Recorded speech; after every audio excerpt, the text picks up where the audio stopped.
Olá a todas, olá a todos. Eu me chamo Marcelo Batalha, sou professor de língua portuguesa e hoje vim aqui para a gente retomar os estudos sobre gêneros textuais, o gênero textual específico, poema, não é? Em sua parte quarta. Então, temos aqui os objetivos da aprendizagem e as habilidades de readequação que vocês já vivenciaram, né, de algum modo. Eu já apresentei a vocês nas aulas anteriores e eu quero retomar esse estudo dizendo que nós temos como principais características dos poemas, né, os constituintes, as pecinhas, como se fosse mesmo um motor, não é, um carro em que tem vários, composto de diversos componentes. Nós temos aí o verso, a métrica, a estrofe, a rima e o ritmo. Tá bem? Então agora vamos ver alguns desses constituintes. Outros a gente já vivenciou, não é, nos encontros passados. Vamos adiante.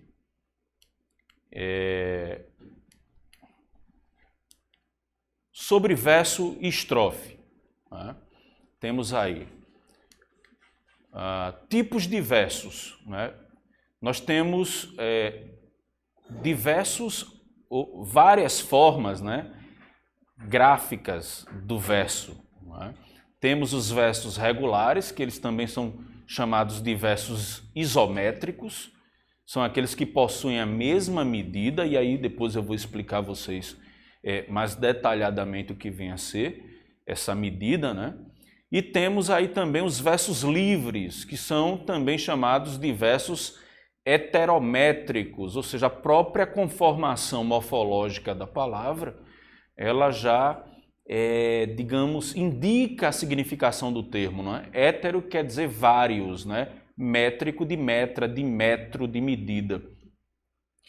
Então, esses tipos de versos livres são aqueles que possuem medidas diferentes, ou seja, são versos irregulares, tá? E nós temos ainda os versos brancos, também chamados de versos soltos, que são aqueles que não apresentam, digamos assim, esquemas de rimas, não é? No entanto, eles podem apresentar, não é, métrica, medida, ok? Então é importante ressaltar que o verso, né, ele corresponde a uma linha do poema. Eu estou falando aqui rapidamente aqui para vocês, antes da gente adentrar mesmo, não é? No encontro passado eu falei que o verso ele corresponde à linha de um poema, tá? E ele pode ser rimado ou não, depende aí, digamos, da maneira como o poeta quer, não é, utilizar ali as palavras. E os versos livres, eles recebem esse nome por não seguirem assim nenhuma, digamos, cartilha, né? Regra poética. Eles são versos, digamos, subversivos, desobedientes, né? Já os chamados versos brancos são aqueles que não possuem rima. Entretanto, eles podem apresentar medida, métrica, não é? E o que vem a ser essa métrica? Agora sim, retomando aquela questão anterior. A métrica é a medida, né? É a maneira como eu mensuro, não é? Quantifico a quantidade de sílabas poéticas que tem um verso, ok? E é importante a gente distinguir bem a diferença entre sílaba gramatical e sílaba poética. São coisas distintas, tá bom? Então, vamos lá. Assim quanto à métrica dos versos, há duas classificações, não é? Os versos isométricos são aqueles que possuem medida igual, e os versos heterométricos, os que apresentam versos de diferentes medidas. Dependendo do número de sílabas poéticas, os versos que seguem padrões de métrica, eles são classificados, e isso eu já falei, né, no encontro passado, em monossílabo, que é um verso que ele só tem uma sílaba poética. O dissílabo é o verso com duas sílabas poéticas. O trissílabo é o verso com 3 sílabas poéticas e assim sucessivamente, né? O pentassílabo, o hexassílabo, o heptassílabo, o octassílabo, eneassílabo, decassílabo, endedecassílabo, dodecassílabo.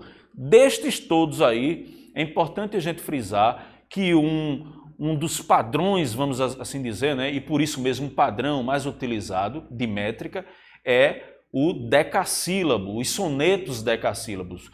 O Vinícius de Moraes, o Luiz Vaz de Camões, diversos poetas contemporâneos simbolistas, como o Cruz de Souza, o Alfonso de Guimarães, o parnasiano, como Olavo Bilac, por exemplo, não é? Eles lançavam mão muito dos versos decassílabos. Quando você ia contar cada verso, eles tinham ali, ou eles têm, se você pegar um poema do Luiz Vaz de Camões, por exemplo, um poeta português, você vai perceber que ele tem 10 sílabas poéticas, ok?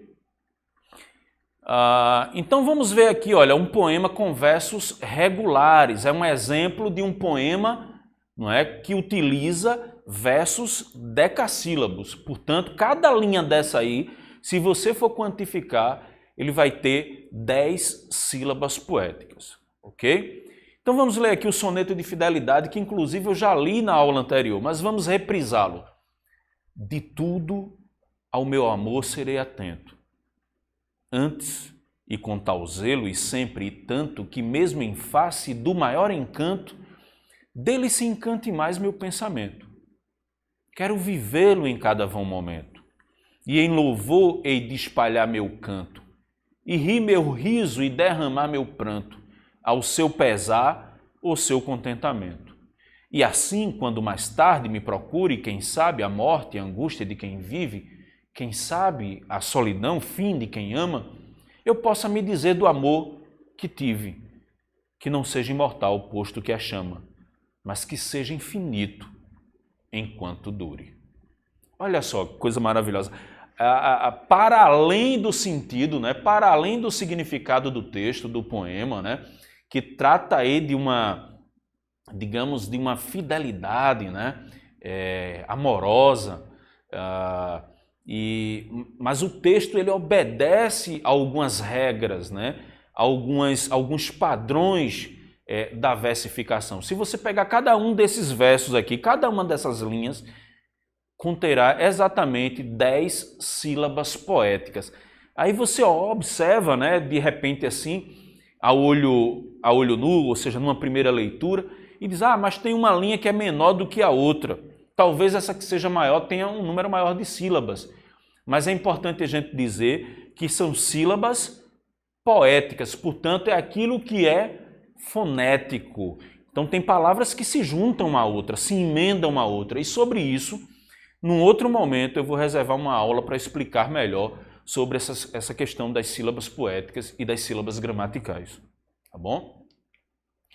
Agora eu tenho aqui um poema com versos livres, não é? E brancos. Então eu trago aqui um poema com versos livres que é o do Mário Quintana. Olha que poema, ele não obedece a nenhuma métrica, não é? A nenhuma medida. Se você observa que os versos, as linhas, elas são distintas no número de sílabas poéticas e também de sílabas gramaticais, obviamente. E ele não tem musicalidade, não é? Ele não tem rima, por isso aí ele é um verso branco, tá? Mas ele tem um sentido, um significado muito, muito pesado, né? Assim, ele é muito carregado de sentido. É um poema muito bonito e eu quero ler aqui para vocês. Se chama Esperança. Vamos lá? Esperança. Lá bem no alto do 12º andar do ano, vive uma louca chamada Esperança. E ela pensa que quando todas as sirenas, todas as buzinas, todos os reco-recos tocarem, atira-se e, ó, delicioso voo, ela será encontrada miraculosamente. Incólume na calçada, outra vez criança, e em torno dela indagará o povo. Como é teu nome, meninazinha de olhos verdes? E ela lhes dirá, é preciso dizer-lhes tudo de novo. E ela lhes dirá bem devagarinho para que não esqueçam. O meu nome é esperança. Então, olha, para além do significado, né, da mensagem que o eu lírico aí transmite, não é? Com esse texto, a partir de um poema do Mário Quintana, um escritor gaúcho, poeta gaúcho, né, em que ele faz uma referência explícita, né, a esse momento em que todos confraternizam, né, a chegada do Ano Novo. É como se o Ano Novo fosse o presságio, o bom presságio, né, de que os problemas eles ficaram, né, para trás, ficaram agarrados ao calendário do ano anterior, né? Quando a gente sabe que não é bem assim. Mas o próprio Drummond também, o Carlos Drummond de Andrade, tem um poema que fala sobre essa questão de que o homem meio que inventou o calendário, né? Essa coisa de quantificar os dias, exatamente para a cada ano, né, poder alimentar essa esperança, a esperança que o Mário Quintana se refere nesse texto, não é? Ou seja, o eu lírico, né, essa narração nesse texto chamado Esperança, ok? Olha, o poema, como eu disse, ele não tem métrica, ele não tem rima, é um verso livre, porque ele não tem métrica, é um verso branco, porque ele não tem rima, né, musicalidade, e é isso, mas nem por isso ele deixa de ser um poema rico, né? Porque traz uma mensagem muito poderosa para o leitor. Okay? Então, vamos para as estrofes. O que são as estrofes? Né? Ela representa o conjunto de versos de acordo com cada agrupamento. Né? Então, as estrofes elas têm uma classificação. Elas podem ser monóstica, uma estrofe formada por um verso, um dístico ou parelha, também conhecido como parelha, é a estrofe formada por 2 versos. O terceto ou trístico, né, que é a estrofe formada por 3 versos. O quarteto ou a quadra. E assim por diante. Olha, é uma coisa matemática, né, uma lógica matemática aí. Então, a quintilha, o quinteto ou pentástico, né, uma estrofe formada por 5 versos. A sextilha, o sexteto é o hexástico, que é a estrofe formada por 6 versos. A septilha, o hepteto, o heptástico, a sétima e a séptima. Ou seja, são palavras que têm o mesmo significado, embora grafadas e pronunciadas de formas distintas, diferentes. Ok? Tipos de estrofes. Segundo a métrica de cada verso, a estrofe pode ser uma estrofe simples, que é um poema composto de versos que possuem a mesma medida. Um exemplo de estrofe simples, que é composto de versos que possuem a mesma medida, é o poema que eu li do Vinícius de Moraes, que é o soneto de fidelidade. Quando você quantifica ali a quantidade de sílabas poéticas, você vai encontrar ali 10 sílabas poéticas, ok? Tem também as estrofes compostas, não é? É um poema que agrupa versos de medidas diferentes, ok? Eu tenho um verso, por exemplo, que tem 10 sílabas poéticas, o outro já vai ter 8 sílabas poéticas e assim por diante. E nós temos as estrofes livres, que são poemas com agrupamento de versos sem rigor métrico. Significa dizer que não existe, não é? Nenhuma responsabilidade métrica, vamos dizer assim, se a gente pudesse dizer chamar isso de uma irresponsabilidade, né, com a questão do metro, com a questão da medida do poema. Muitas vezes o poeta faz isso não porque ele é irresponsável, mas porque há uma intencionalidade, ok?